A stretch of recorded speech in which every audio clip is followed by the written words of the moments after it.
Where was that here? Was it here? It was here at my barbershop. Ain't that a It was at my barbershop, like a Tuesday or Wednesday morning, sitting there, just got through cutting 2 heads. And I was sitting at the computer. Guy came in and started shooting. From a man who says he chased the gunman who shot a popular Atlanta rapper's father. Channel 2's Tom Jones now live in Northwest Atlanta, where police say, Tom, that the gunman got away in a black Honda Accord. Justin, that's right. That's also the description of the car that witness told me. He chased down this road after he heard gunshots coming from Lamar's barbershop. The victim survived the shooting, a shooting many in this community think is connected to the victim's son, Atlanta rapper Rich Homie Quan. Rich Homie Quan is here. Atlanta rapper Rich Homie Quan, whose real name is DeQuantis Lamar, is one of the hottest artists around. I'm a smooth operator. He's also known for his close relationship with his father, Corey Lamar. Where your pops at, man? Yeah, the crib, man, here in Atlanta, man. Cool, man. Some here at Lamar's barbershop are wondering if an alleged feud between Quan and other rappers led to Corey Lamar being shot 4 times inside his barbershop. Atlanta police say the gunman came in the shop and opened fire. So I heard about 3 gunshots, and so I saw the guy come out. Van White says he heard the gunshots, saw the gunman, and chased him, but he got away. Like a Tuesday or Wednesday morning, sitting there, just got through cutting 2 heads. And I was sitting at the computer. Guy came in and started shooting. He came in, so this wasn't even a drive-by. No, it came into the barbershop. Shooting at you, shooting at I was targeted. What? For something that had nothing to do with me, and it came from the rap industry. I've been at the barbershop 26 years. You seen the movie The Barbershop? Yeah. Same scenario. So man. is this the same shit Woody was talking about on the stand?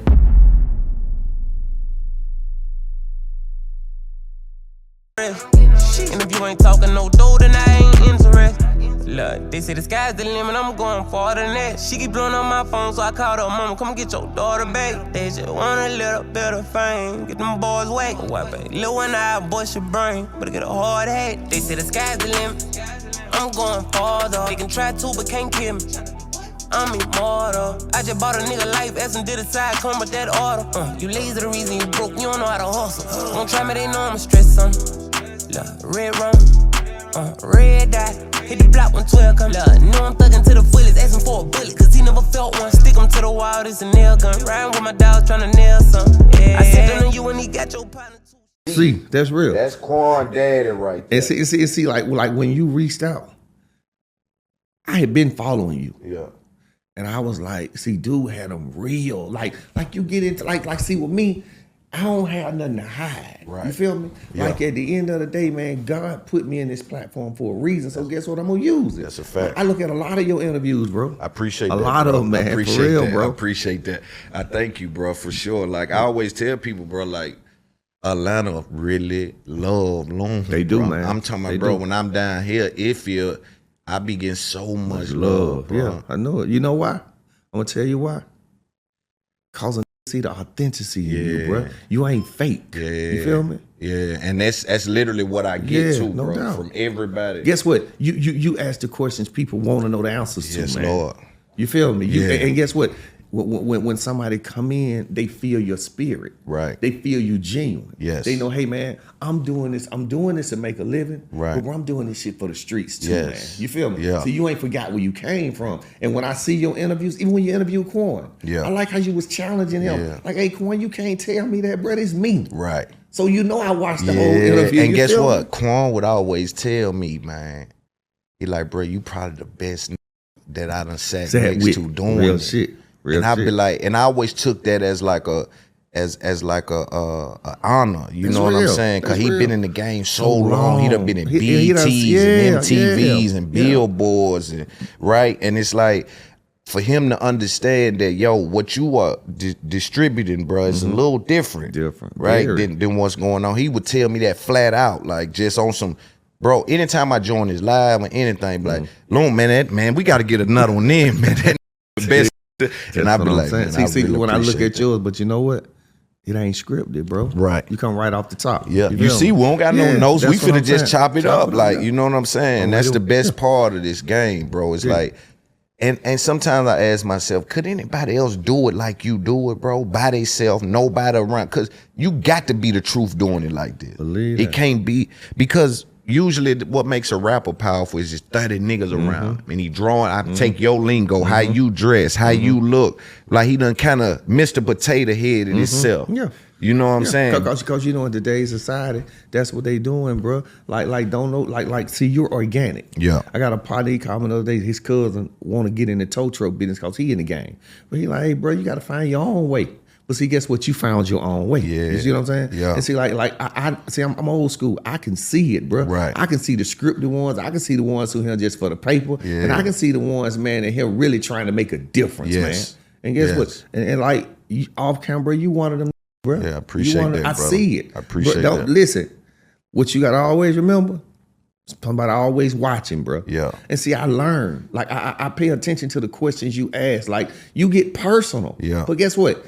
That's what the fans want to see. You know, they can see the videos. They can see me hopping out with money. No, but bro, let's talk about some stuff they can't see. Exactly. That's why you where you at, bro. Because you, but then again, you make the person you're interviewing feel comfortable to talk about that with you too, man. Because guess what? When I see me when I was your age, swagged up, kicking it, you know what I'm saying? Guess for what? sure. Found you a lane, bro. And guess what? Make the most of it. I appreciate that, brother. I appreciate that for sure. Real big homie. I appreciate that for sure, for sure, for sure.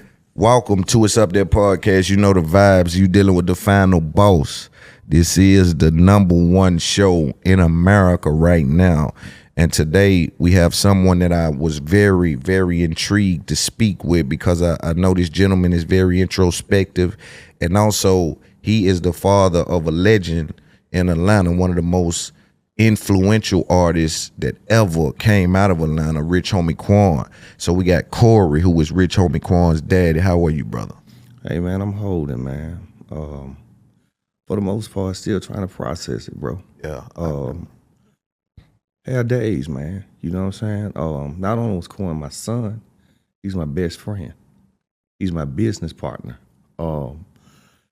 And, you know, dealing with me trying to process it, you know, Quan left behind 5 kids. Right. You know what I'm saying? So I'm trying to assist with them dealing with what they're dealing with, and in the process of me still dealing with it as well. Yeah. I was told a while back, man, death is something you never get used to. You just learn to live with it, man. Yeah. And that was your son. He was, you know, like I said, it's important for us, people like me, and later in this conversation, we'll get into who celebrated Quan and who didn't celebrate Quan and who should have celebrated Quan. Right. We'll get into that. But right now, I just want to speak more so about, you know, he was extremely influential, bro. What he put down in his game, he kind of helped usher in the sound that's literally running rap right now. Right. Right. I feel for y'all. My heart goes out to y'all, you know, because I just couldn't imagine being in that situation. You know, what have you been doing to hold up with this situation? Man, for the most part, what I've been doing, and I'm 55 years old, something that I just embarked on, man. I had to raise my hand and get me some help, man. Yes, Lord. Been seeing a therapist, you know what I'm saying? It's been very helpful. I didn't know all these years, man. You know how we as black men, I'm cool, I don't need this, I don't need that. Right. But literally had to just say, hey, man, this a bit much. 6 months in, bro, I still found myself in the same position mentally. You know what I'm saying? Wake up, man, sometime 6:37 in the morning. Turn around, look at the clock, man, it's 12:40. I ain't even left out the bedroom. Haven't went in the hallway, hadn't did nothing, you know what I'm saying? Yeah, that's that just depression. stuck, man. Yeah, depressed, you know what I'm saying? Like, depression is real, man. Man, it's so real and powerful. Very. But therapy is also powerful. And like we were speaking about, I think that was a great analogy. It's like when someone kidneys are not flushing, right? You're emotionally tied up, emotionally built up, right? How do you keep from breaking though? I grew up in the church. I got a strong faith. Right. And when I get down and depressed and shed a tear or two here and there, I shed a tear or get in my feelings because I miss Quan in the flesh. Exactly. As far as a dad, I did everything I could do, man. You follow me? I have no regrets. I have no coulda, woulda, shouldas. And I know that Quan knew how much I loved him. He knew how much I wanted what was best for him. You follow what I'm saying? So a lot of times, man, I lean on my faith. Right. And I just think about heavy is the head that wears the crown, man. You follow me? Right. It's a lot come with it. But I also feel like God placed his toughest battles on his toughest soldiers, man. So that's a fact. I mean, like, I'm human, but at the end of the day, man, nothing will like defeat me. Right. Even the passing of my son. You follow what I'm saying? Like, I know that I'll see him again. And there are signs, man, where like when my grandson went to the prom last week, I ride my bike. I generally see like 1 or 2 cardinals a week while I'm riding. Man, last Friday I saw 5 cardinals, man. Wow. And that was just a reminder that, Dad, I'm here. Right.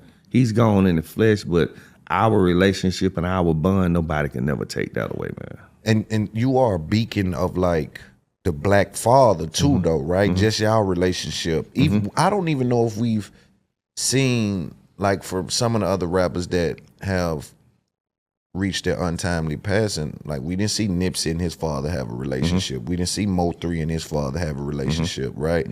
You were there with him, and I think that kind of helped him when he had to find himself on the journey by himself. Right. You know, so, you know, I kind of want to speak about that. Like, did you guys speak every day? Me and Quan spoke several times a day. Yeah, so y'all were real tight. Yeah, we were real tight. Like the day before he passed, bro, like I talked to Quan 10, 11 times that day. So it wasn't anything for us to have a conversation in the morning and text throughout the day, call each other throughout the day. So like I said, it was more so like we had a bond, man. And so you have to realize, like, I grew up without my biological father. So that was something I established at an early age. If I ever have kids, one question my kids ain't gonna never have, and that's what my dad had. Right. Because I had that question, man. Right. You follow me? Yeah. So it's like when you plant a seed, it's gonna grow. Right. And I planted that seed when I was young, man. Like, I'm gonna be there for my kids. Yeah. And like, me and Quan just had a unique bond. Like, we could look at each other, bro, and know, hey, let's go. Yeah. You feel me? That's that father-son. Yeah. You know, like, you know, I got texts in my phone where, yo, Pop, you good? Yeah, what's up, son? Nothing, man, I just want to tell you I love you and I appreciate you. You know, the little things like that. Or like just, hey, man, I really enjoyed pulling up on you today, just kicking it with you. You're like, Pop, man, I'm finna text you the same thing, man. Right. I appreciate you. You know, like, Yes, we just Lord. had mutual respect for each other. We had hell of a trust in each other, man. Did you, I was reading that he was big in baseball. Was that you're doing? Were you No, that was involved his with mother's that? doing. Wow. Because when he grew up with his mom, they went to baseball. So I played baseball when I was a kid. Right. You follow me? So you got the gene. Yeah. So I played that. That was my favorite sport. You know what I'm saying? So technically genetics, that's probably where it came Right. from. But his mom was very instrumental in him playing the T-League ball. 'Cause I was at the barbershop, man. Right. You know, I cut hair for 26 that's right. years. You That's know, right. like We gonna get Saturday, to like I could break away sometime, but Saturday was the money day. You follow what I'm saying? That's the big day. Yeah. That's like, yeah, no doubt. if you know barbershops, like I Yeah. come up in the hood, so I'm knowing, like, and then I got partners like who are barbers, and sometimes when they, you know, because I used to be a street guy, and I would wonder, like, y'all nigga ain't making no money. He'll tell me, boy, on Saturday I made such and such. Yeah, no doubt. I might have saw $3 grand just Saturday. That was You the know what I'm money saying? I day. said, what? Yeah. Like how things going with barbering today, bro. If I was still cutting hair, man, I'd be crazy, Yeah. man. Cause like, you know, I was dedicated, and my granddad had told me, you know, just as much time as you would put in, you know, going to a job, you put double that in your profession. For sure. And that's what I did. I gave him my all, man. And it was very beneficial to me, man, for real. Do you still, so when did you stop cutting? 2014. Okay. You know, I got shot in 14. I didn't And when know I that. got shot in 14. I didn't know that. When I got shot in Oh, 14. I do know that, because Quan had a song Right. about that. Daddy. Daddy, I got you. Daddy, I love you. Daddy, my partner. Daddy, my best friend. Daddy did one here for you. Song called Yes. Daddy. Yeah. How did you feel? Let's get into that. I forgot all about that. Even with what I'm thinking about speaking to you about, I forgot all about that. Let's get into that. What happened then? Where was that here? Was it here? It was here at my barbershop. Ain't that It was at my barbershop. Like a Tuesday, Wednesday morning, sitting there, just got through cutting 2 heads. And I was sitting at the computer. Guy came in and started shooting. From a man who says he chased the gunman who shot a popular Atlanta rapper's father. And Channel 2's Tom Jones now live in Northwest Atlanta, where police say, Tom, that the gunman got away in a black Honda Accord. Justin, that's right. That's also the description of the car that witness told me. He chased down this road after he heard gunshots coming from Lamar's barbershop. The victim survived the shooting, a shooting many in this community think is connected to the victim's son, Atlanta rapper Rich Homie Quan. Rich Homie Quan is here. Atlanta rapper Rich Homie Quan, whose real name is Daquanis Lamar, is one of the hottest artists around. I'm a smooth operator. He's also known for his close relationship with his father, Corey Lamar. Where your pops at, man?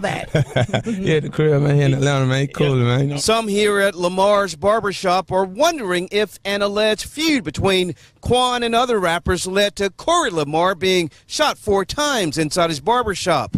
Atlanta police say the gunman came in the shop and opened fire. So I heard about 3 gunshots, and so I saw the guy come out. Van White says he heard the gunshots, saw the gunman, and chased him, but he got away. He got in a black car, and that's all I know from there. One barber told me he went to the back, and another barber said he left the shop. They say that's when the gunman came in. Workers here told me someone shot up the shop about a month ago.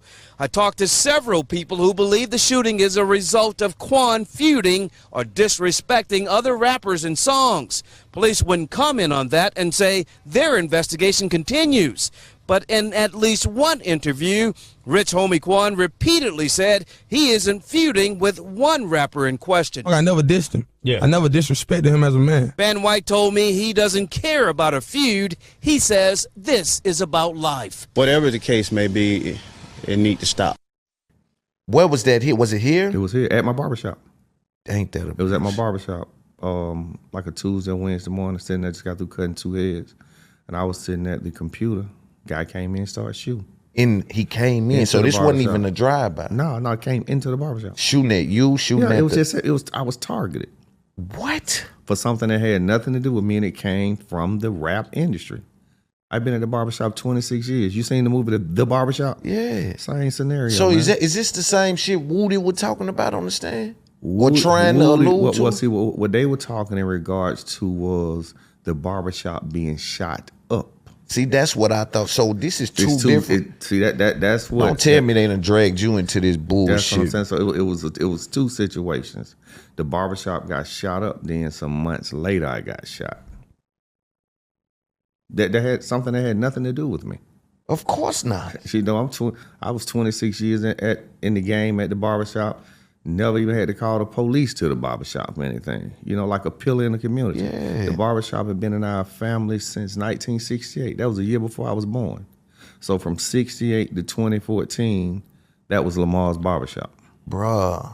And so after that, you just said, I'm done with this. I didn't want to say it. The family kind of like overruled it. Quan, you know, was like, because he rich, we rich, man. Yeah, like, and honestly, man, like, I still saw Quan as, I used to call him Baby Quan. I saw him as Quan. Right. I never saw him as Rich Homie. Yes. You know how sometimes you be like, people be like, boy, your son doing it, he doing it, but in your mind, he's still your son. That's how my mama is. So you don't just see what the world sees. You don't see him like that. Yeah, I don't view him like that. Yes. The same way with a mother when they got the killer son, right. They don't view him like the gangster. That's right. my baby. What's going on? That's you know, real. so yeah. That's real. So it was like I didn't see Quan being as big as the world saw him, because you know he called me dad, pop, you know, and like every time he was around me, he was Quan. He didn't have to be Rich Homie. Exactly. So you know that kind of like that got my attention though. You know, after I got shot, man, and went through what I went through. So at that moment, you thinking my son rapping, but it ain't, you know, I ain't really looking at it like, y'all looking at it like, you know what I mean? I'm really still, I'm over here cutting. I've been doing this. I'm on my own wave. I ain't trying to retire from my son, none of that. So, but damn, bro. Them came in there and targeted you. That's me up. Yeah, no doubt. I mean, the father. Yeah, because at the end, you got to look at it like this here. If it was for Quan, they couldn't get the Quan. So guess what? We get to the next closest thing. But these niggas don't play. They ain't really cut like that. Come on, what y'all boys doing, man? Y'all playing. Cause guess what? If they were cut like that, you don't ever see them do a white boy like that. Believe that. You don't never see them do the police like that, and you don't got no picks and choose. Right. If you really like that, right. you like that. Believe that. You know, did you ever find out what it was for though? No, I didn't. Yeah. You know what I mean? Wow, son, I can't believe that shit. Yeah, that was in 2014, and last year was 10 years. You know what I'm saying? And that's when you stop cutting hair. Something you've been doing all your life. And I was telling a buddy of mine, it's just crazy how you have plans. See, my plan was to semi-retire when I got 50. You know what I'm saying? And I think I must have been around 45. So I had like 5 more years in, and I was just going to come in like Thursday, Friday, and Saturday. But I'm reminded, man, we have plans, but then God had different plans. That's a whole You follow me? Yeah. God had different plans, and I never questioned God, man. You follow me? He didn't say hurt, harm, and danger wouldn't come my way, but he said he'll protect me. Right. You follow me? I got hit 6 times. You Man, know what I'm saying? In the man. Yeah, but guess what? But ain't no way you telling me this, bro. I got hit 6 times, and at the end of the day, guess what, bro? They walked into this barbershop and shot you 6 times, and I got hit 6 times with 2 bullets, though. Well, go in, come out, I had a couple of flesh wounds, yes, you know what I'm saying? Yeah, but you know, at the end of the day, man, like, still though, nigga don't need to be hit one at all, and I don't wish that on nobody. Right. Yeah, bro, I was from the street, and I was street. I ain't never been in no hospital. I was in the hospital 72 days, man. Like they went crazy down there, man. Me up, had never been, man. 45 years old. Man, I'm thinking I'm gonna go in and come out, man. Them folks kept me 72 days, man. What was going on? Was it the bleeding, the blood clots? Well, like you know, is man. You know, first of all, it's about the dollar. Had great insurance. Right. Yeah. You know, they don't milk that. Yeah. You know, I done had buddies got shot, didn't have no insurance. They Get home in 3 days. Yeah. You know Nigga barely breathe. Yeah. Like I'm like, damn, homie, you home? Right. Hold on. Yeah. And I felt like I could have came on home. You feel me? But they milking it. Yeah. So like, man, when you look at life, man, like one of my partners told me, I've been through some stuff, man. Yeah. And not only that, when I got shot in 14, my grandmother who raised me, I lost her while I was in the hospital, man. So, man, it's crazy right here, fam. Man, look, you see my glory, but you don't know my story, man. This a big boy. This is like, this is mind This ain't for the weak, me. man. Yeah. This ain't for the weak, this bro. is, so how do you look at the rap game? Is the rap game to you a curse? Do you think, you know what I mean? How do you view it? That's $1 million question, man, because a lot of times when you look at how it's set up and you look at what comes with it, at the end of the day, man, some days I feel like it's a curse. And like some days I feel like if my son hadn't embarked on this, he may still be here with me. Right, because they celebrate the drug shit. They celebrate that. Man, listen, it's a lot that go on behind the scenes, man, that the public don't know. You feel me? You got to realize, man, it took so long for us to get a deal because I'm for what's in black and white. You know, they going to label me as difficult because you can't just tell me, hey, now listen, I want to know how you come up with this theory. Let me share my theory with you. Right. You feel me? Yeah. You know, at the end of the day, 95% of the artists that walk into a building, bro, they need the money. Yes. You follow me? Yes. So when you're in need, they know you need, bro. So guess what? Negotiation is different. Listen, totally different. Guess what? You'll sign your life away and don't even know what you're signing. Exactly. You know what I'm saying? So like we went in the situation, man, let's discuss this publishing. Let's negotiate where you all don't have to own this publishing for a lifetime. Exactly. You feel me? And these are what I call paramount practices. Believe it. This ain't something that they should shun out. But again, we just spoke about, you know, if they say, I smell smoke, hey, get him out the house. Get him out. Don't nobody need to know we burning this down. My point. So like when somebody like me come along, man, that's got a little sense, man, and like you can't piss on my leg and tell me it's raining. Right. You don't have to show me your pretty cars and all that, because that's temporary, man. You follow me? And you know this rap game, damn near like, you know, being in sports, bro, that window very small. So guess what? You got to maximize that opportunity, man, because at the end of the day, you know, they going to go on to the next, man. You follow me? They been born every day. And you got to realize the ones that's really pulling the strings and making stuff happen, bro, what they care about us ain't nothing. Right. Do you know when Quan passed, I can count on one hand how many executives or corporate people called or text me to send their condolences, man. That's what I'm saying. I'm talking about from New York to LA.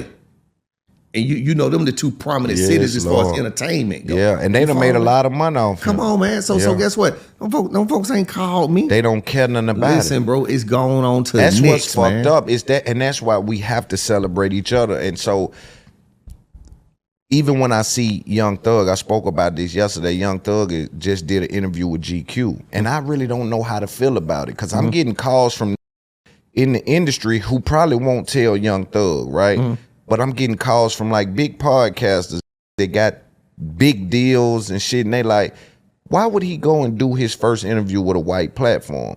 Now, I'll wrap this back around to what we're speaking about, which is I would hope that if there was a black company that made the money with Quan, that they would treat that differently. Believe it. But I'm almost to a point where I'm not convinced that that'll happen because look at Birdman. Birdman made a lot of money, supposed to had a relationship with Rich Homie Quan. What is your feelings about Birdman?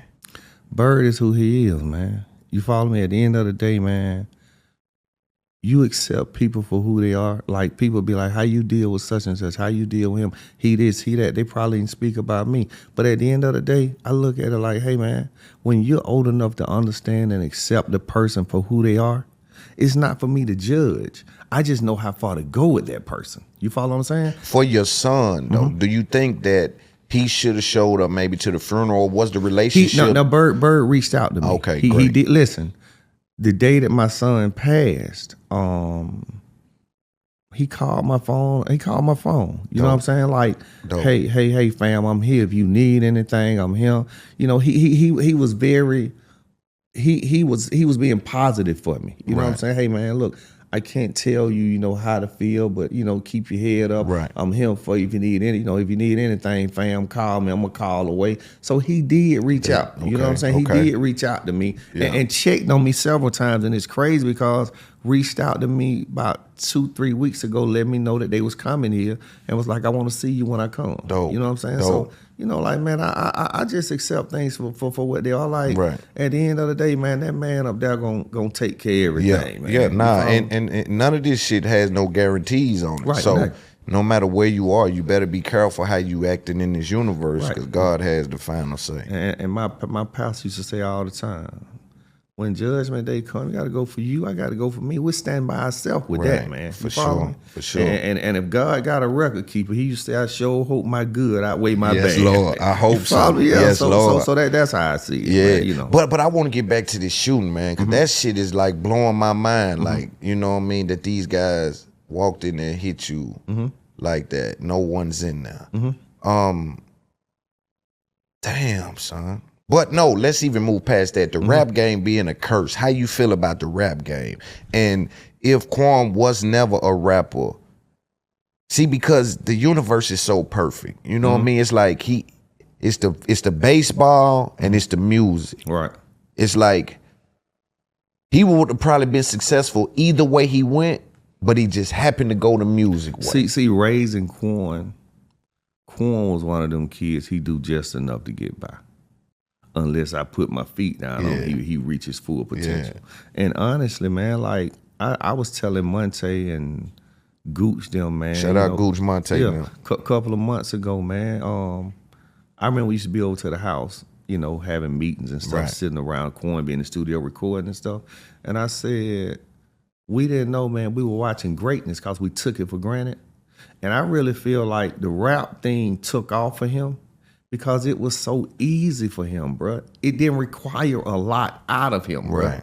Yeah. You know, like some of his biggest hits, he had shelved them. Yeah. That's old, Dad. You know, rappers, they make so much music. The last song is the best song. Yeah, they ain't supposed to look at it like so it's it's catalog. Like, yeah, exactly. Yeah. So like with Quan, man, it was like the rap was so easy to So him, you think man. baseball would have took more dedication than rap, and that's no kind of doubt. why rap was. That's why it outweighed. Yeah, you follow me? Because like he could go in, man. Like we would pull up and do verses, man, with people, and man, these folk want to go back and redo their verse. And Quan, like, what? Let me hear the beat.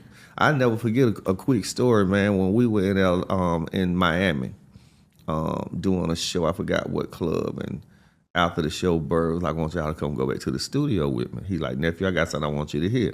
So we go in the studio, he started playing this beat dropping. Yeah. So Quan said, where the booth at? Quan go in the booth, and I'm in awe. Like 13 minutes, bro, he come out, the engineer do what he do. Man, I looked at Fly, shout out Fly, man, over at TIG. Yeah, shout out I say, Fly. Fly, that's a banger.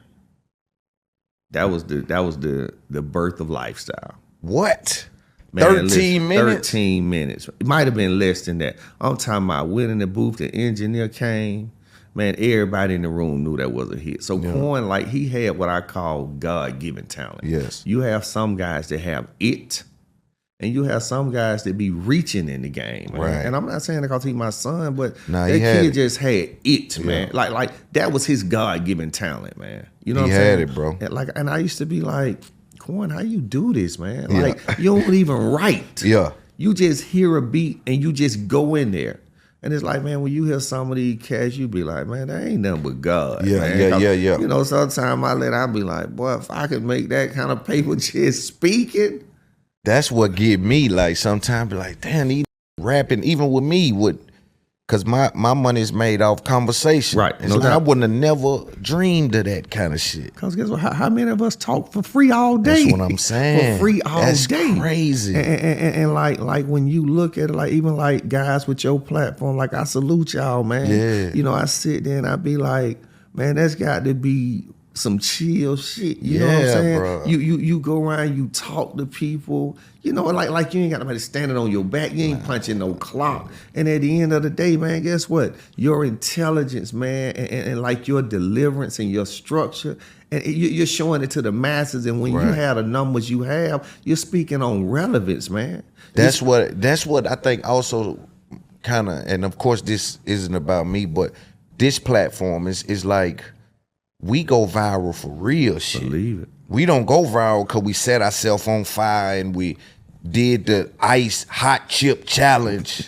Right. You understand? Right. We go viral for breaking the game down or giving direction or leading the way, inspiration, right? No doubt. So that's a totally different thing, bro. This shit is big. And like for me to walk in there, like I've done a few podcasts.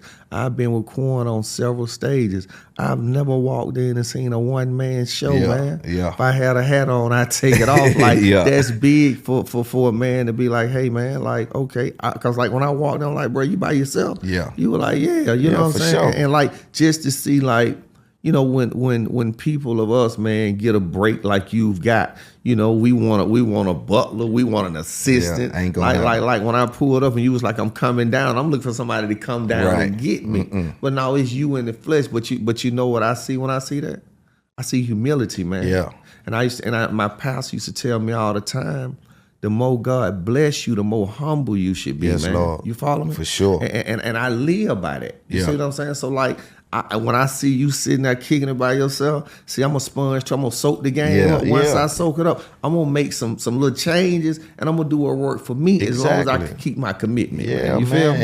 And I'm anything you need from me, I'm always and vice versa. Yeah, You know what I'm saying? Vice versa. Like the first time me and you spoke, it wasn't nothing but respect. You know what I'm saying? Bro. Like, and it was easy too, like, cause I'm thinking when I get Quan, cause you put the Quan shit together, right? You know what I'm saying? Exactly. So I'm thinking, like, you were like, bro, he gonna be there, he'll be here, and he'll be there, and he was there. Yeah, believe that. And I never had talked to him before that or nothing. I only was talking to you. Right. And him and Monte and Gooch showed up. Yeah. And it was, that was probably one of the only times I think him, Lil Baby, certain people, when I sit down with them, now I got a brand so people know what to expect. Yeah. But boy, when they first was getting cause media is kind of corny, weirdos. Right.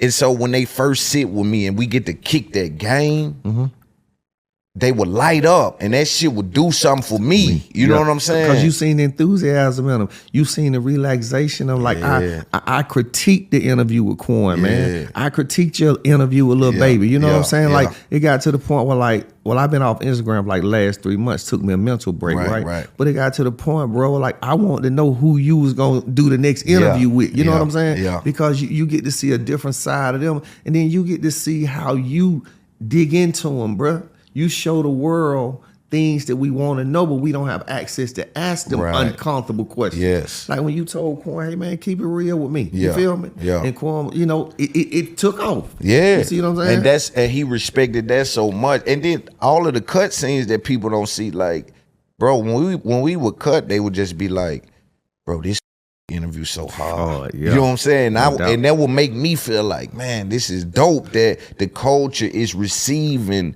Because we brothers, right? We all brothers. We come under the guise of the inner city, right? And so for me to be able to reach here and reach there, and like, nah, he operating with some game, y'all. Yeah. You know what I mean? You know the thing is, you're gonna respect the game, but you respect the diligence, man. You respect the sacrifice. Yeah. And see, like me being like, I'm Unc and OG now. So guess what, man? I respect the grind, man. Right. You understand? Yeah. I respect it when you get it out the mud, man. You feel me? Yeah. It feel better, man, when you get it out the mud. Yeah. Come on, man. And then when you sit back and you be like, God, I thank you. For everything. For everything. Yeah. As long as you acknowledge that, man, stay humble, man, and stay grounded.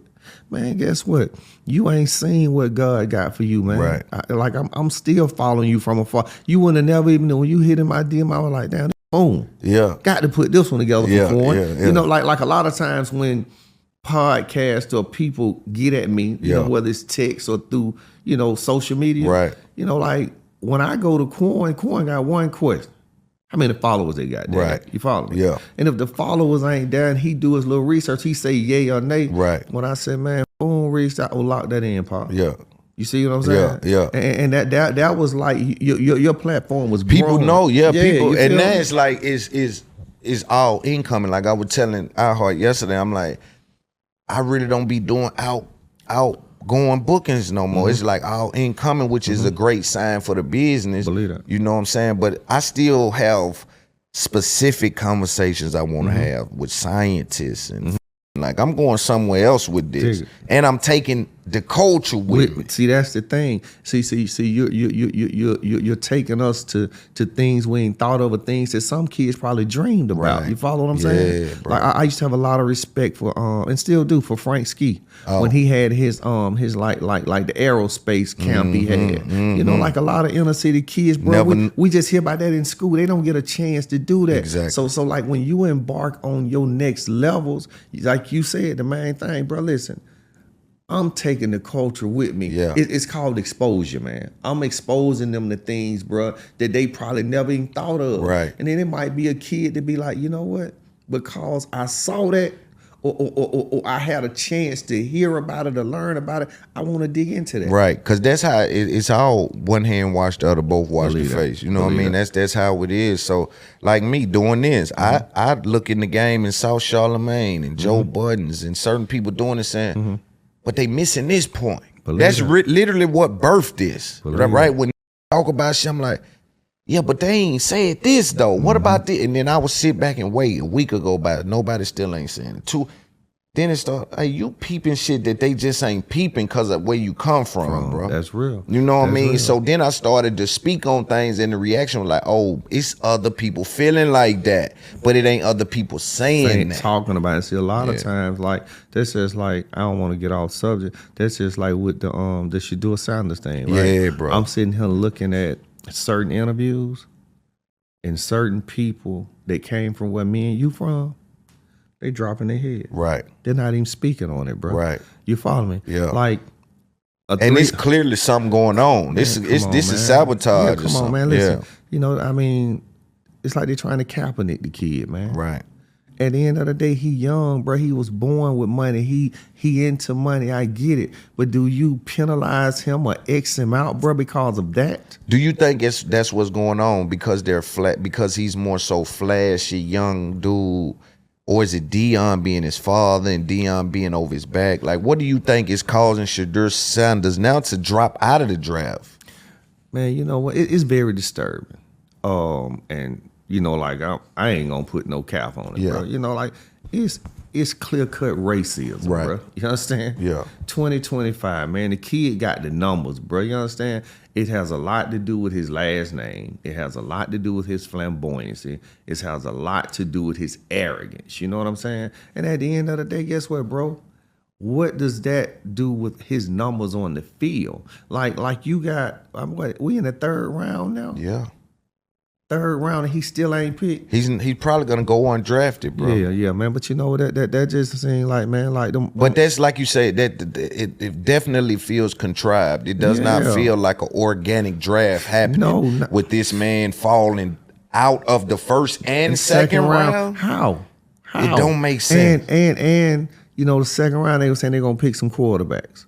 And you had teams like New Orleans, Pittsburgh. Go right past. Yeah, you go right past them and need a quarterback. But I just feel like, man, them folks say, hey, man, listen, collectively. We moving on him. We moving. You know what I'm saying? And I really feel like, you know, he young, and I hope and pray he get a shot, man. And I hope and pray that he use that, you know, what he going through to fuel him.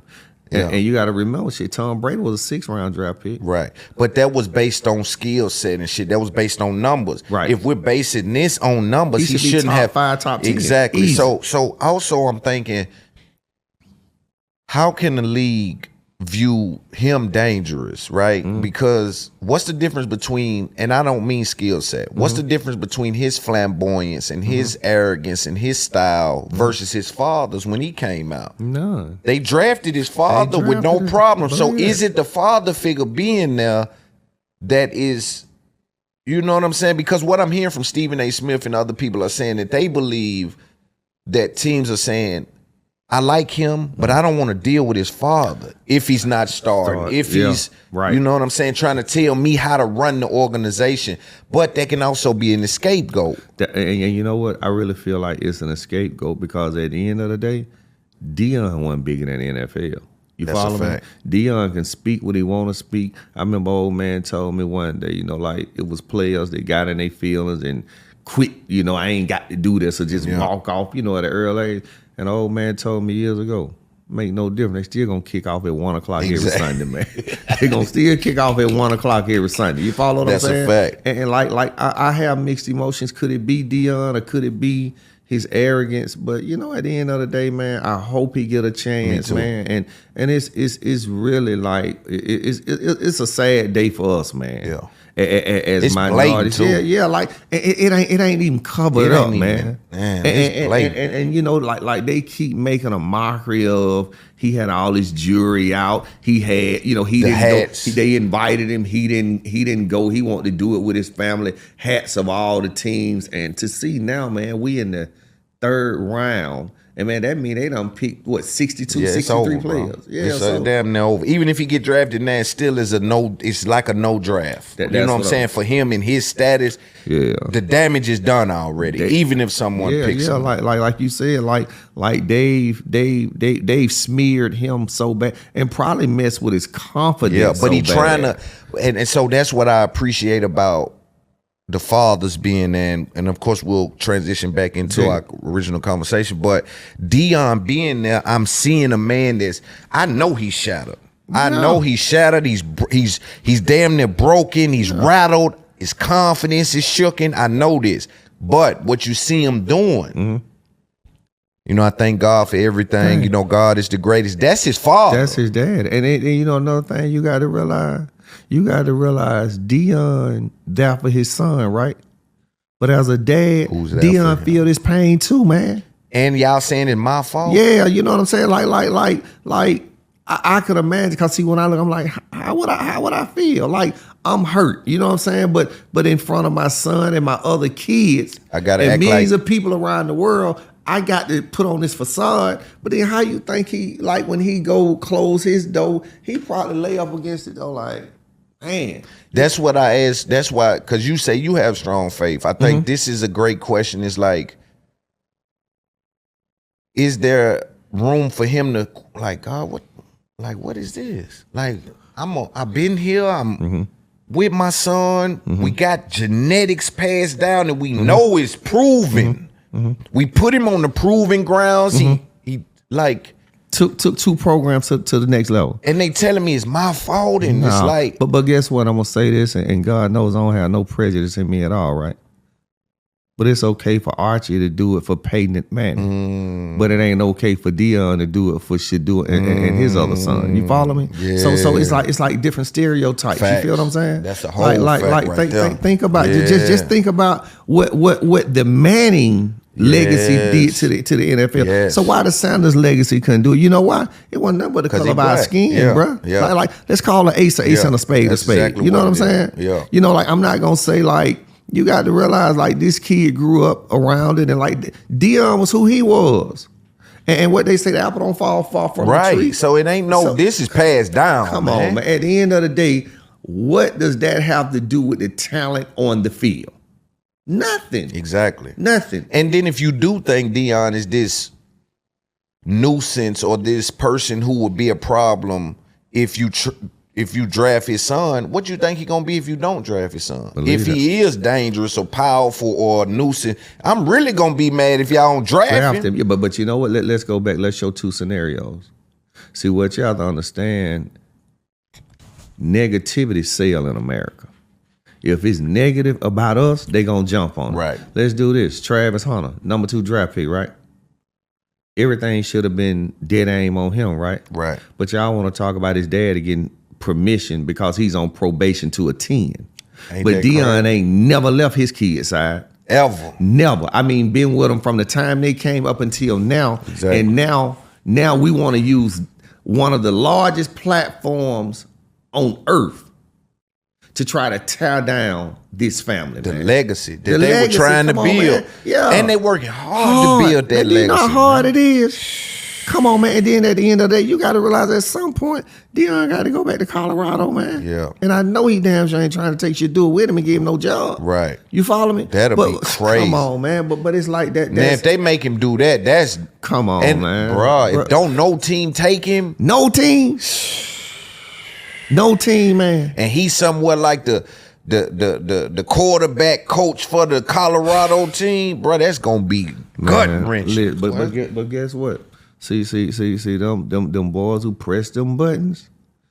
They already knew the outcome when me and you was excited. I was riding somewhere and my partner said, I gotta look at this. I said, what a draft? Come on, I've been waiting on the draft. Yeah. Because honestly, I wanted to see these young boys' life transform. Yeah. And I wanted to see him and his family continue celebrate their legacy, that. Man. And they done all that work. Ain't like he just been missing. He done the work. And done put it in, man.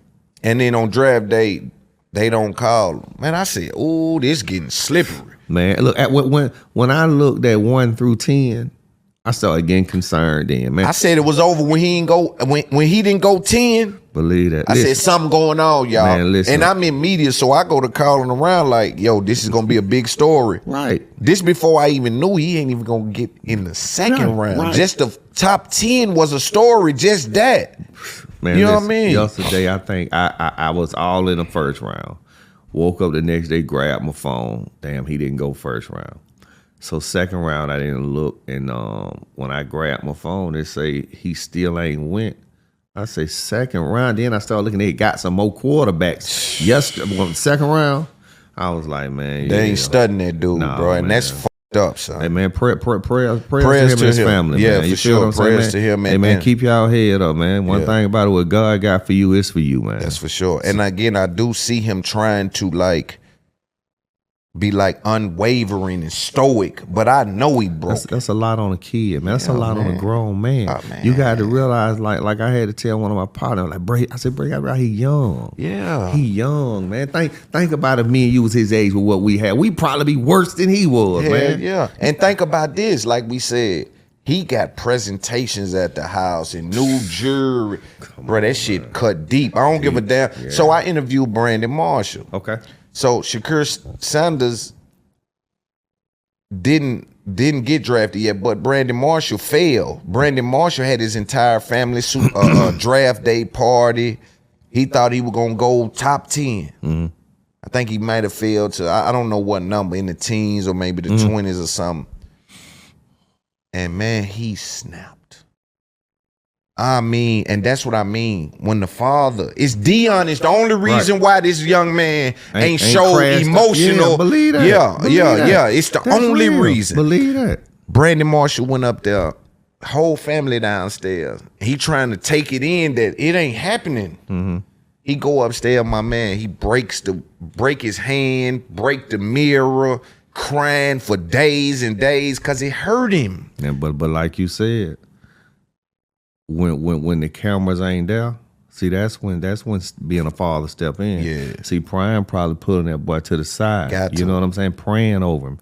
You know, letting him know, hey man, this just a reminder of corporate America. Right. You understand? Yeah. You know, so but like you said, man, it's a big difference in them fathers being there and not being there, man. Because that's the difference. He would have been emotionally called out of team, said something. You racist, he would have said something. Because guess what? Me and you, that we'd have did. Yeah, that's what I'm telling you. If our daddy wasn't there, boy, what? Man, listen, would have been done flew the coop, would have been done picked up the phone and called Loon, record this over the phone for me. You feel you talking about? I get it. Yeah, y'all nigga tripping, man. All these yards, I got more yards than him, more than like you start putting his stats out. He would have tried to rationally make his argument in public because if you not stoic, bro, and you don't have any philosophy, you can be emotionally triggered easily. We just also saw it with Shannon Sharp. Right? For him to come out and say certain things like, oh, they done tricked you. You ain't supposed to come out and dox the lady and say she, like, bro, just relax, let them people handle it. And then you in media, feed that shit to somebody else in media. Pass it off, man. You in media. And but like you said, it's like, I was reading up on his situation, like, took me by surprise, man. And then not only that, but check out how the play go. Just say Tuesday, Shannon Sharp about to embark on a deal. Yeah. And Wednesday, here come a half. You see how they play the game? Yeah, it's dope. You see how it's set up? It's like, sick, hey, bro. it's like, okay, her lawyer knew the play he working on. So when that started, he know we're gonna come in and do this. And now look. And ruin the whole play. And guess what? That play probably off the table, man. It's off the table. And not only did it ruin the future play that was on the table, which is the $100 million, it also took me off ESPN. So it fucked the money up I was currently getting. All the way around, man. He lost all the way around because he wanted the young white girl. Man, listen, bro. Like, y'all got y'all preferences, but I'm telling you, at 55, you think the 19-year-old, you got to be swift, man. That's what I'm saying. You ain't swift if you thinking, I done met this broad at the gym, and in 2 weeks I met her house choking out. Believe that. You know what I mean? BDSM, and it don't work. She's doing this with a motive, brother. Bro, you know, it's traps out there, man. Yeah, man. And at the end of the day, like you say, you 55, you got to be looking like, man, that's your daughter damn near, bro. You feel me?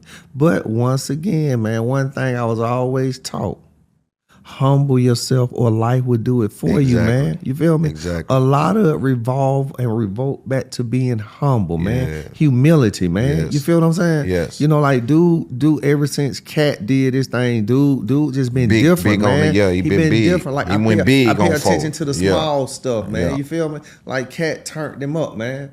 After that, man, whole demeanor, and like when I heard about it, I didn't pay attention. Then when I read about it, I said, 19 years. Guess what? He'll never recoup from that, man. Bro. Because you can't explain the age gap. It tells me that you know what that tells me is that you're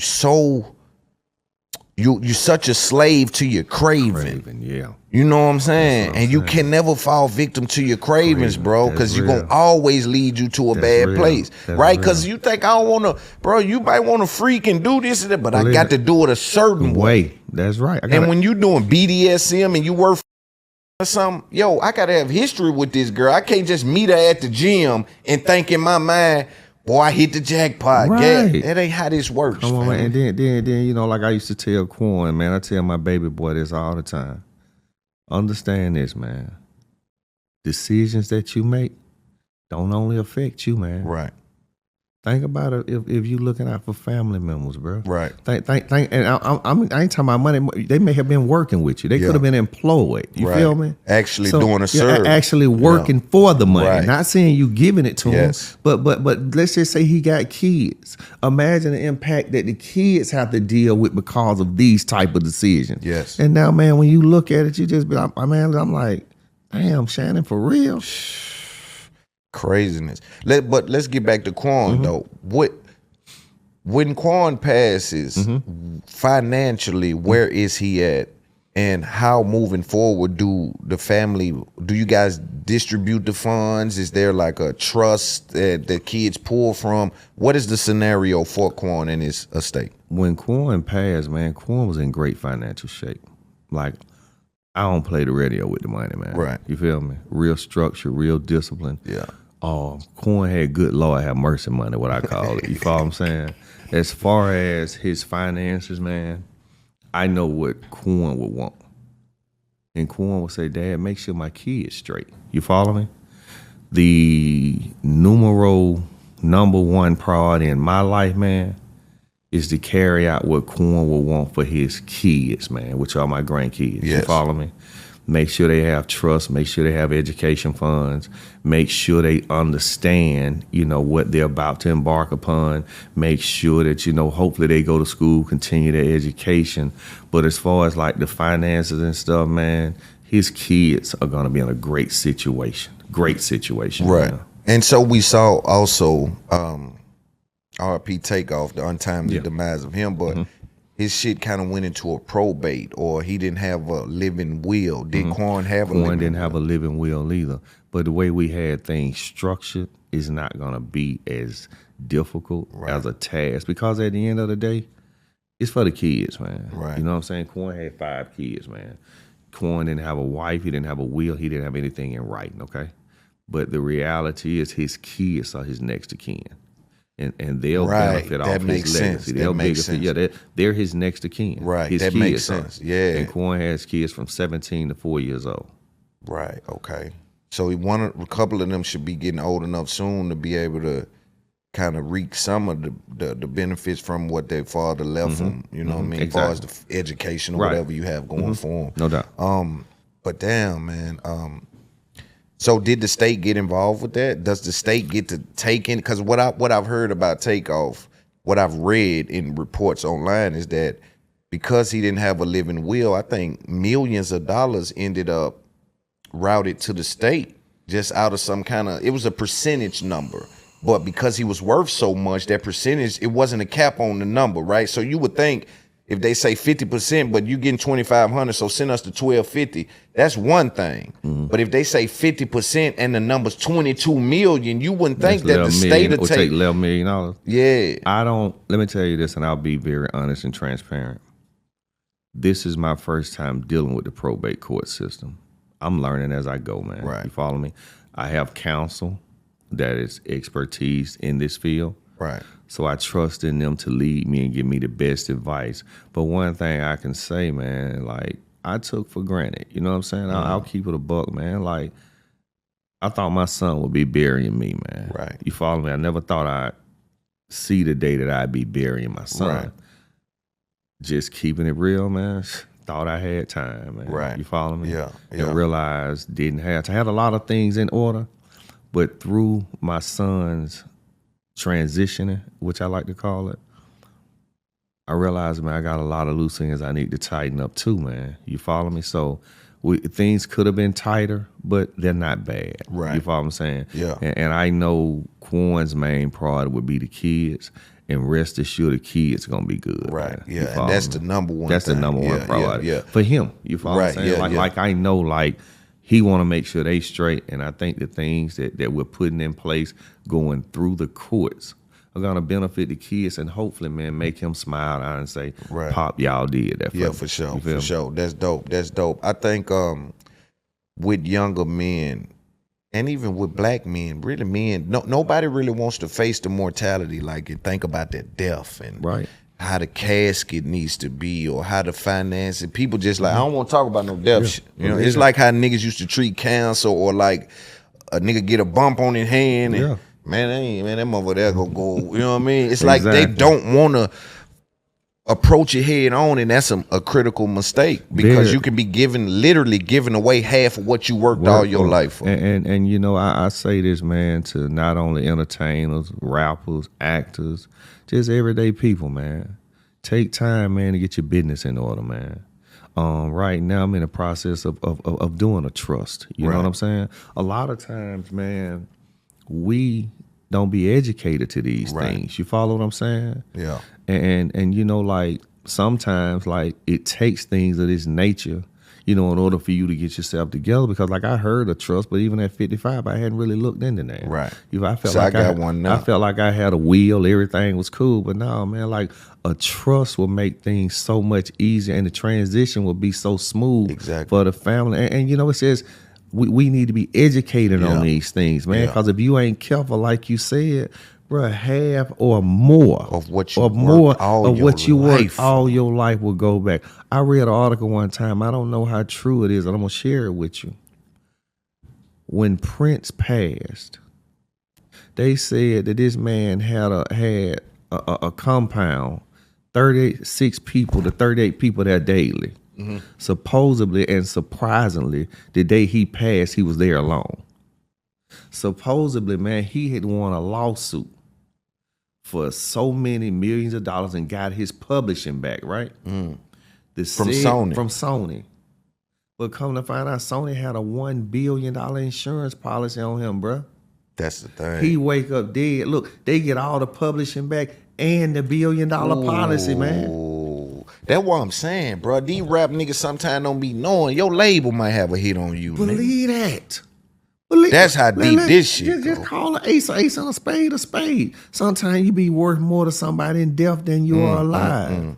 You know what I'm saying? Wow. But guess what? We be so caught up in the jury, the cause, the girls. And guess what? They'll put all that on you, man. Yeah. To get you in position to get this other bag we want. Come on, man. Listen, bro. This shit is 4D chess, man. I tell people all the time, man, this game ain't what you think it's cracked up to be, man. You feel That's me? why I think that was a great question for me to you, is like, from losing your son or him transitioning, like, how you view the rap game.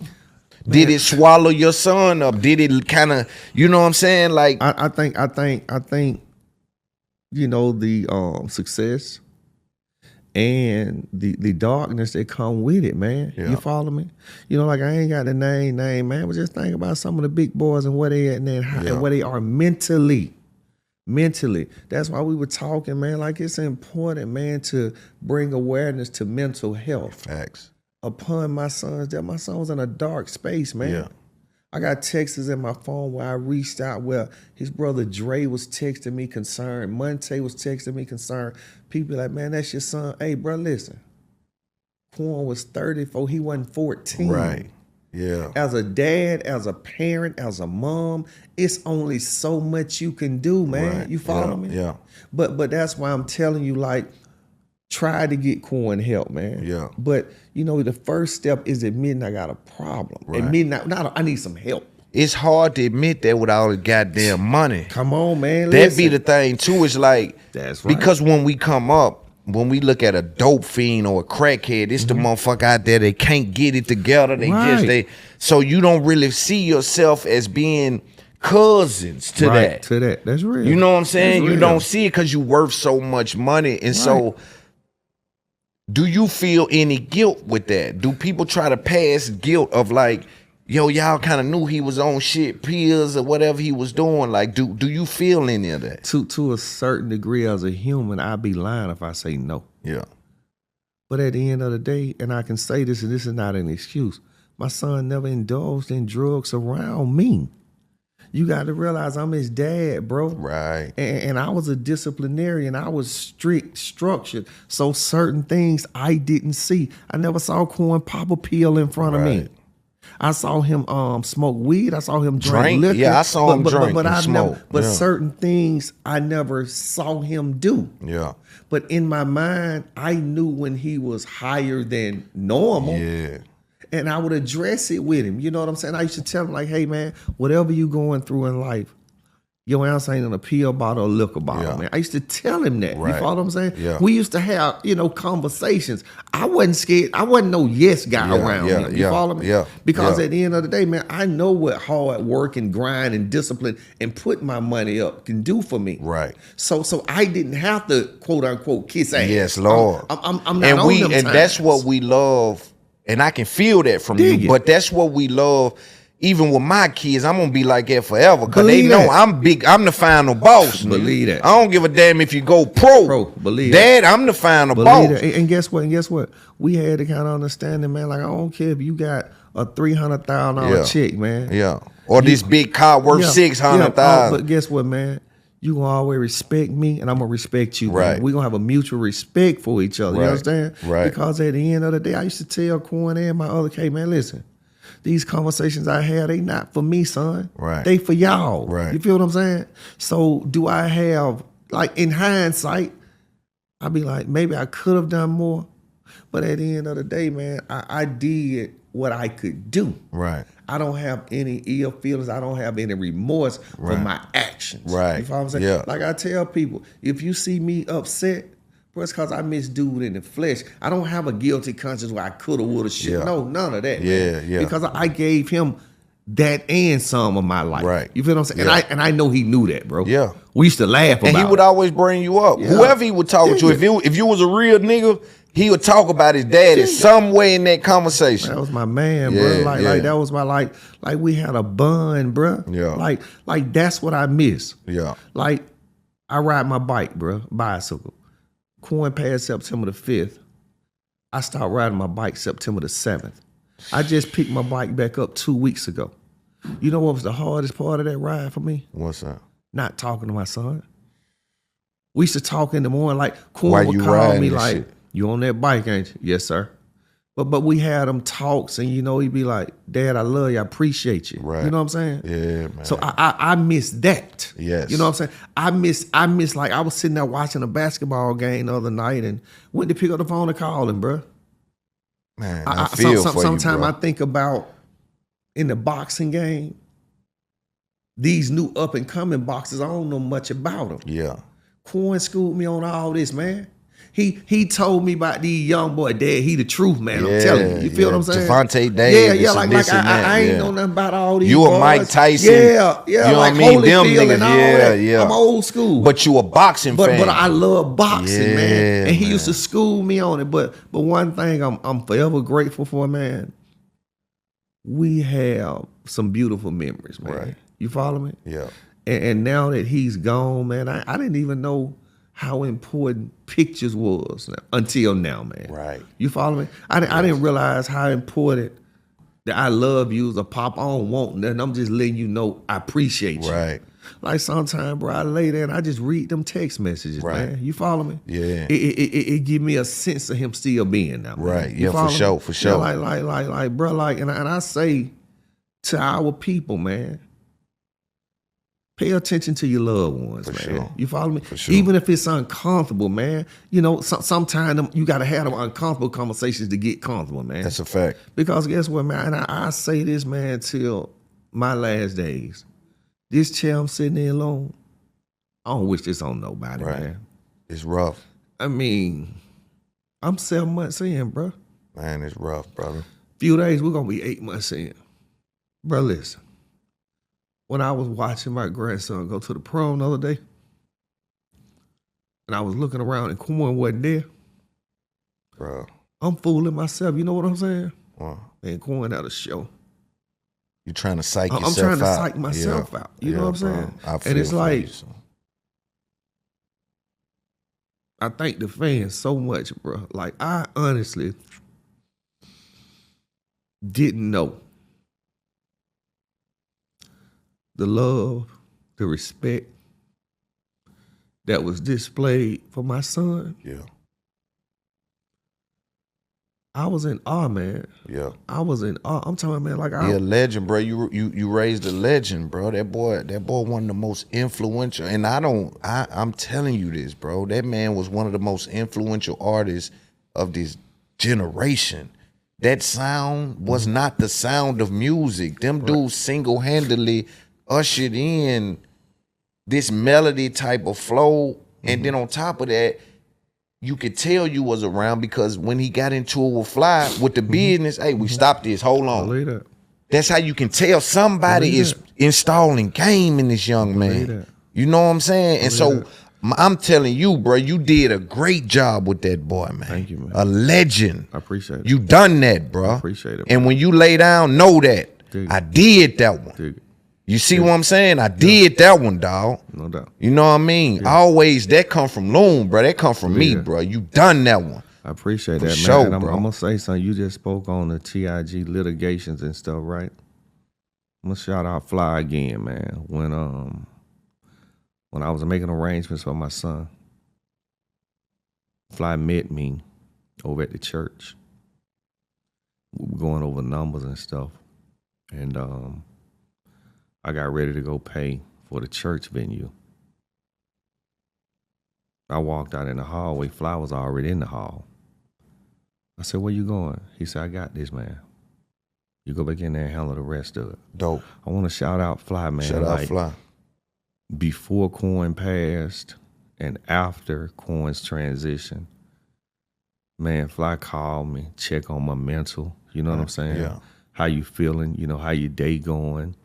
And, you know, we developed a great respect and friendship for each other, man. And, you know, I told him, man, I appreciate, you know, the chance you took on my son.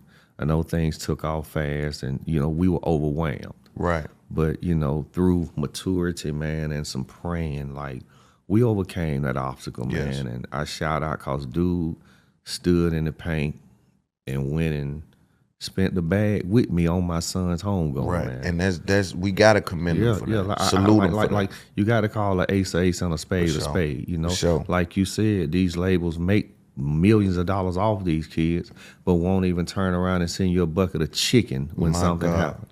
And when I say Fly was there the whole way with me, man, making sure I was good, you know, and like, I buried a lot of my family, bro. So I know how the process go. Right. But this one here was a bit overwhelming, and Monte, Day, and Fly, they were all instrumental in bringing this home going together for me because I wasn't in a space mentally to do it. already knowing. But it's like, hey man, we know what Quan deserved. Quan's home going wasn't for flash or nothing. My son earned that home going, man. You follow me? Yeah. And shout out to the team, man, for sure. assisting me, bro. Yeah. In one of the darkest times of my life, man. Yeah. Burying your son is so traumatic. Yeah. Did with the turnout at the funeral, did you feel like that enough of the industry, enough of the rappers and stuff supported Quan like they should have? No, I mean, afterwards I paid attention to it, but that day, bro, I was so out of it, it didn't matter. Right. And honestly, when I made the announcement that we were going public with the funeral, it wasn't for the industry, man. It was for those fans, man, that allowed my son to be in places and spaces only he would have dreamed of being. Right. I have a big heart toward the fans, man. I don't get into the industry cats, you follow me? Because it ain't like if it was somebody I was cool with, you understand? But see, that's part of what had Quan in the dark space. Believe it. Is this industry business and itself. them not when he was piping hot, niggas was hitting him and he'll come. Believe that. Right? He would come and always service him or help him when he could. He did talk to me about he had a time where he kind of did get in an arrogant bag and we was like, y'all nigga, I ain't.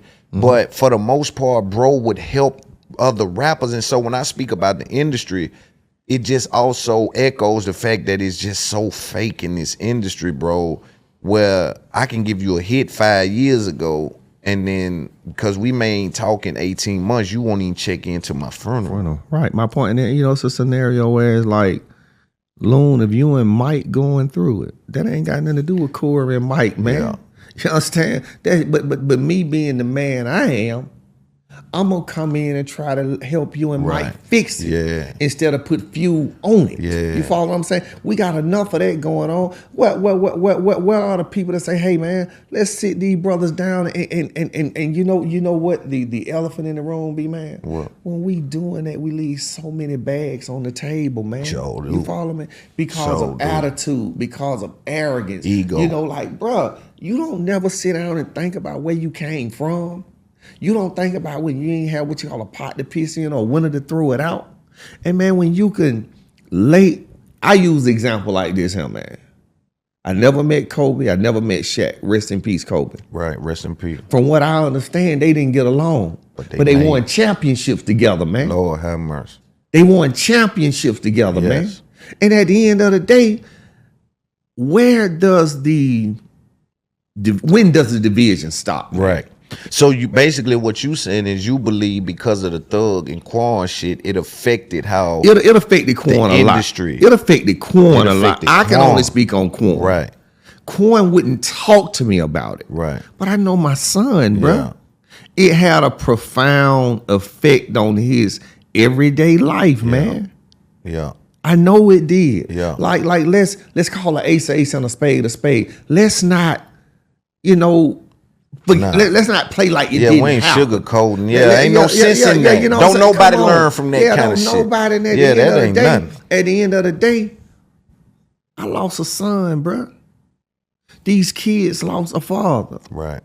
This mother lost a son. This brother lost a brother. Right. This uncle lost a nephew, man. You follow me? Yeah. So sometime I be like, man, I wish he would have just went on with something else, man. Because you know what? This a mean industry, bro. It's like one day they praise you and the next day you ain't nothing. Yeah. Because I'm telling you, man, and that's part of success's backside is that it'll take you so far up that when it decides to drop you, it's a long way down. You know what I'm saying? So if you fall off a couch, you may not break none, but if you fall off a building, you may die. So as high as the industry brings you up, when I was talking to Quan, I was like, yo, I know how you feel because you still rap good as a motherfucker. You still fly as a motherfucker. You still got the cars, the jewelry. But these folks is trying to act like your music ain't. They trying to like no-look you. They box you out, man. Yeah, they Kaepernick you, bro. My nigga. Let's just keep it a book. They Kaepernick you, man. And you know, Jada Kiss got a song say, it's a nigga better than Jordan. He just didn't get that break, That's a man. whole fact. You feel me? That's a whole like fact. sometimes I was listening to Quan music last night. Man, you're not gonna tell me that one of the most lyricist niggas you come across, man. Facts. But it's like, you know, I got to be cool with Bud. I don't want him mad with me. So I can't come over there. I can't, you know, but like at the end of the day, man, I can't undo what's been done, man. You follow me? I don't have no ill feelings. I don't hold no grudges, man. I just know, man, at the end, man, like being honest, that shit affected my son a lot, bro. It did, man. He's human. Yeah. And Quan wasn't no hardcore nigga. He wasn't raised like that, bro. Good nigga. He was an emotional creature, man. You feel me? And no matter how he put on to me, you, I can imagine, bro, when he was by himself like he the artist. If we see it, imagine he's seeing it 20 times more. And then you gotta think he looking at it like, not only did me and Thug not continue our relationship, but nigga, all these niggas I will fucking with started. The producers, the engineers, the video, the DJ. Hold on, whoa. Believe it, man. Like, and that shit was affecting him, bro. I talked to him about it, and I'm like, man, how do you continue to push knowing that my rapping ain't I'm still one of the best rappers? Do you know, just keeping it a buck, man, since we having this intimate conversation, bro, with times we as a team carried that boy when he ain't had the strength to carry himself. We believed in him when he didn't believe in himself. They beat all the confidence out of him. Like when he just was like, man, I'm good. You know what I'm saying? I'm rich. These niggas want me chasing this shit. Yeah, but it was like, man, like Monte, Dre, me, Day, even Fly. You know what I'm saying? Yeah. Hey, man, we still believe in you, man. Yeah. We ain't gonna, like one thing I can say, man, and I say this not because I was a part of it, but I used to tell Quan all the time, man, one day you're gonna have a profound appreciation for your team, man. Right. Because there were times, bro, where we wanted it more than Quan, man. Yeah. Like if he didn't have the support system he had, 2014 could have been, 2024 could have been way earlier, man. Right. You follow me? Yeah. Because like they were holding them together. Yeah, like we held them down, bro. Yeah. We held them down, man. Even them days, like, bro, we had knockdown dragouts with Buddy, man. Yeah. Because he was in a dark space. Yeah. You understand? And then like he would always say, y'all don't know what I go through. Y'all ain't the artists. Hey man, we with you regardless. We with you regardless. But that's just like you in your situation. You probably have a time you're like, man, you know what? But that shit was cold how niggas just played this. Right. Yeah. And I can understand Quan mentality towards certain things, but as a father, I'm going with you through the end of time. Facts. You feel me?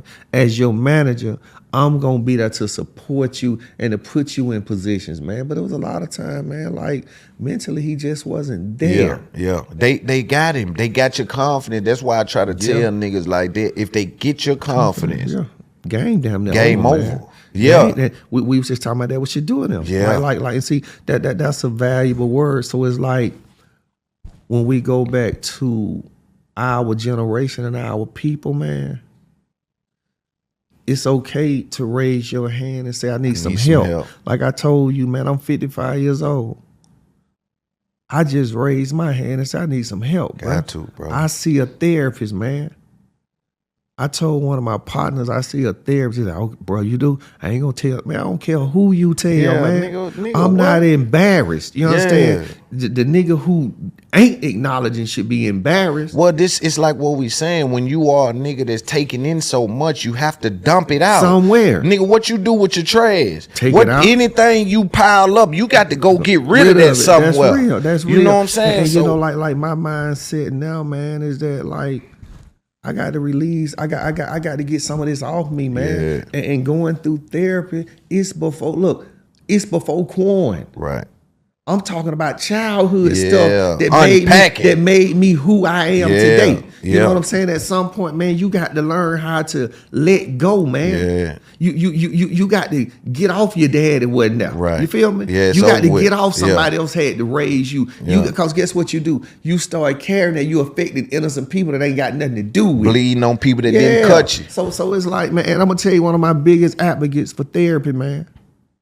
That boy Monte been on me for a few years, man. Yeah, shout out Monte. Yeah, he kicked that high level shit like that. Yeah, you know what I'm saying? He told me, hey, bro, go see a therapist, bro. You got a lot on you. Yeah. And one day, man, I just said, What did you find your therapist at? Like, you just I found my therapist through my insurance provider, Dope. man.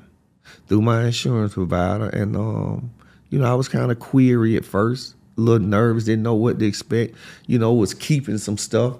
And I just told him one day, I said, I ain't got no reason not telling you the truth. You here to help me. Exactly. So man, I just started pouring in. That's dope. I see her once a week, man, and like I look forward to it now, man. You know, like because you dumping the rest of the week, you take it in. I'm taking in, and it's like man, it's like anything else, man. Pressure bust pipes, man. Yeah, bro. You know, high blood pressure, ulcers, and you know stuff, man. A lot of that come from worration, man. Yes, Lord. You know, not confide. You got to find somebody to confide in, man. Got to dump that shit. I don't care who you is, man.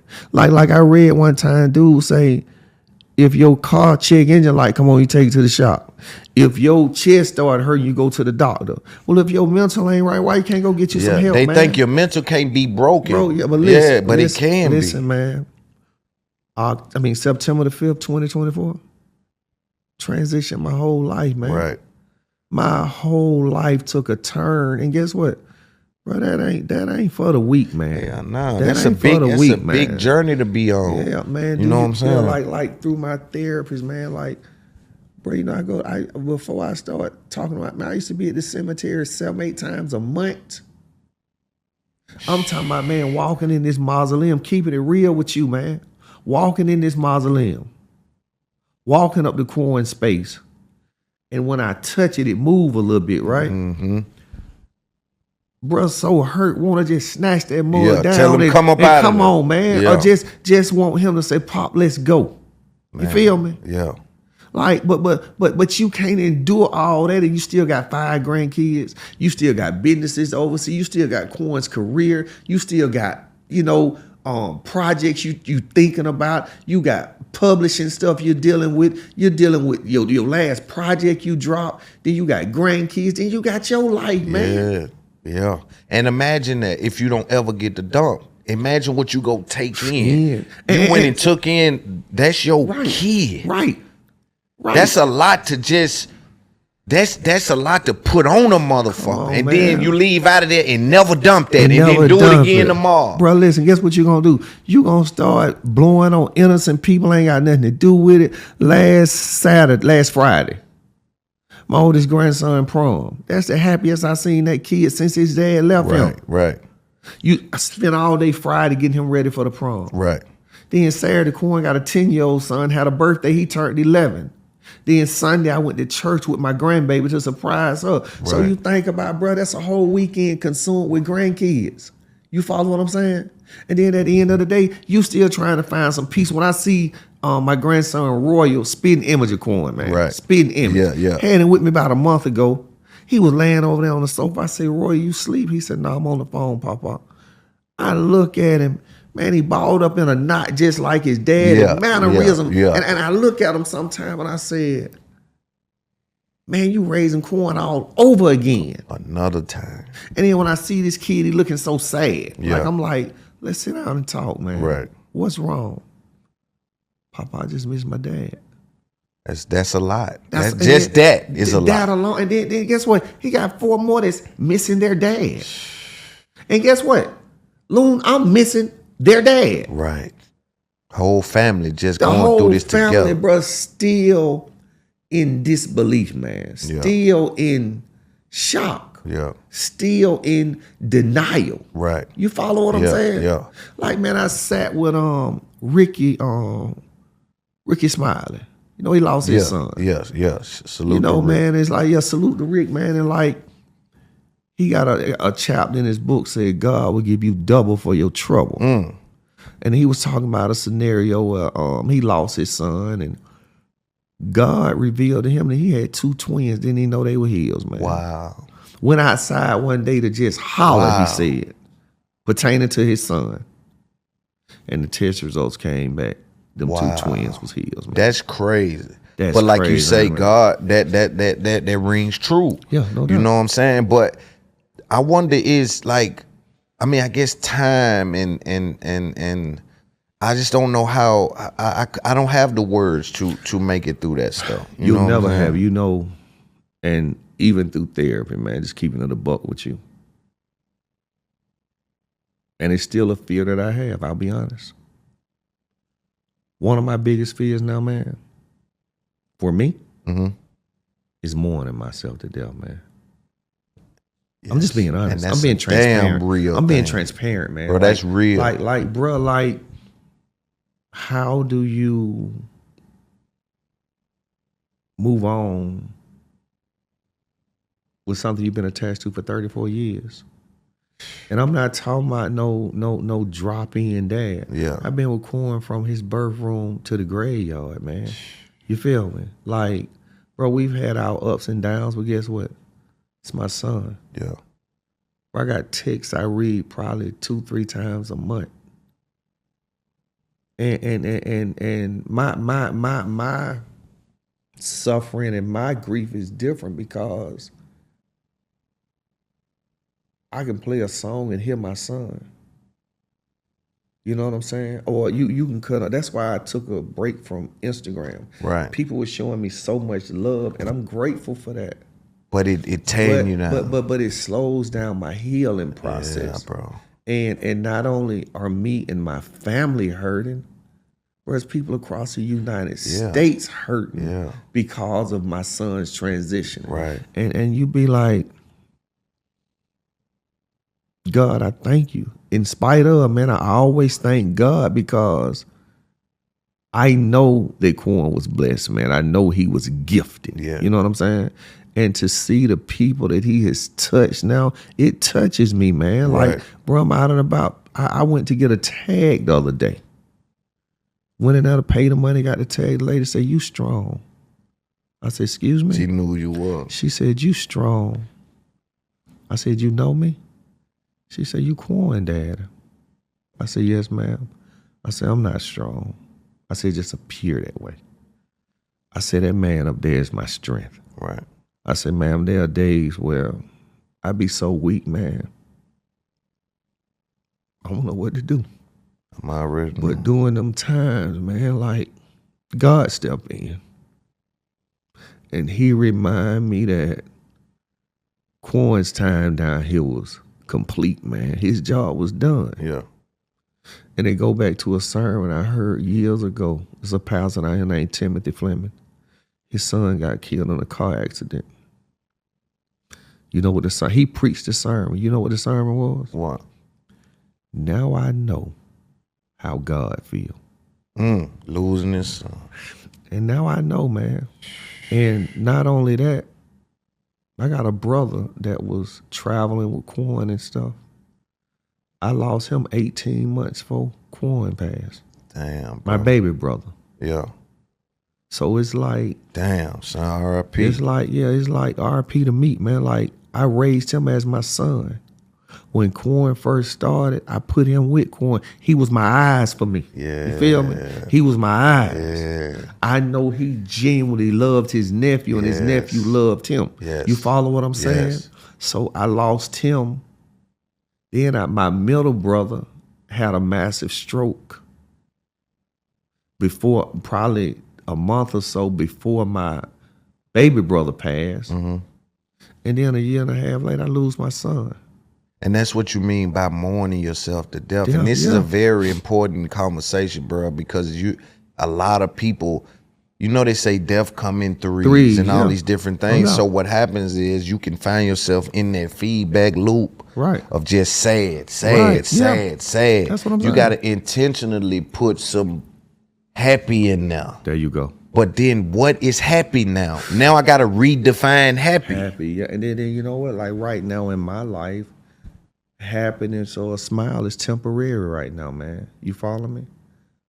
I need to learn how to get back to some permanency, man. You feel me? Yeah. It's temporary right now, man, because I'm always reminded that, you know, me and Quan used to say, we all we got.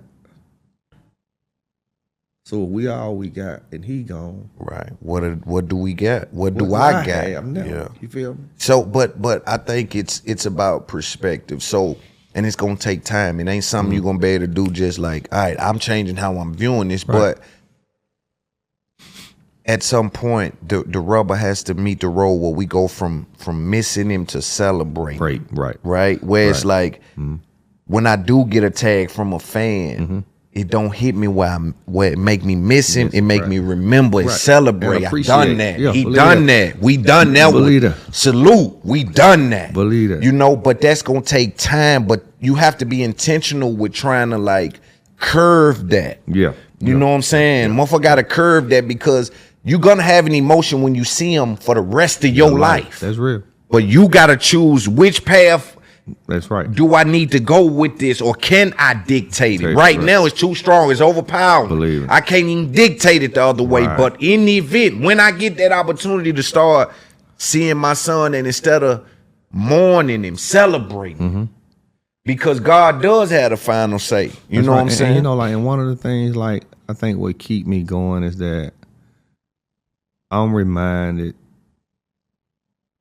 this is temporary.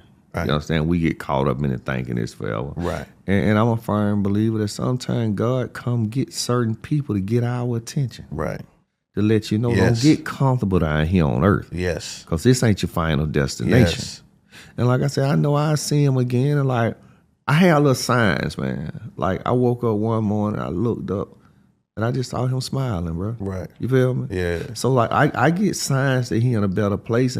And when he transitioned and I had to go to the hospital and I saw him, it was a piece on him I hadn't seen in a minute, man. Right. Yeah. You know what I'm saying? Yeah. So like I see some light at the end of the tunnel, Right. man. You follow me? First it was real dark. Yeah, and it's you hopefully you'll continue to walk towards the light, and it gets brighter and brighter. You know what I'm saying? See, like I want to use the platform, man, to just help others. Yeah. You follow what I'm saying? Yeah. Like my partner said, bro, what you gonna do next? I said, bro, I just want to help others, man. Yeah. I just want to bring mental awareness, depression, you know, things among let our men know it's okay to discuss them things, Right, man. for sure. And you ain't got to discuss them on platform. Just talk to somebody, man. Dump. 'Cause You got to dump this shit. Yeah, because like you said, if not, man, shit gonna explode one day, man. Yeah. You follow and me? and nobody's excluded from that. Nobody, man. I want to ask you this too. Did you ever meet Young Thug?